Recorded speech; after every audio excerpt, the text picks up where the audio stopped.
প্রিয় নবী সাল্লাল্লাহু আলাইহি সাল্লাম যে দিন রেখে গেছেন, এখানে মুসলমান কোণঠাসা থাকবে এটাই স্বাভাবিক। আমার কথা কি ছিল সেখান থেকে যে অনেক বন্ধু বলে কেন মুসলমানরা এত মায়ের খাচ্ছে যদি ইসলাম সত্য হয়। হ্যাঁ, ইসলাম সত্য যে তার প্রমাণই এটা যে মুসলমানরা মায়ের খাবে।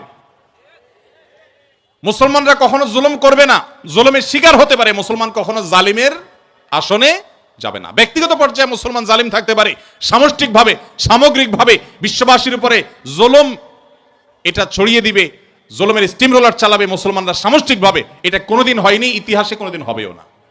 অতএব যারা মনোবেদনা আছেন, কষ্টে আছেন, বিপদে আছেন, ভেঙে পড়েন যে এত বিপদ কেন, তারা নিজেদেরকে অনেক সময় মনে করেন যে আমি অপরাধী।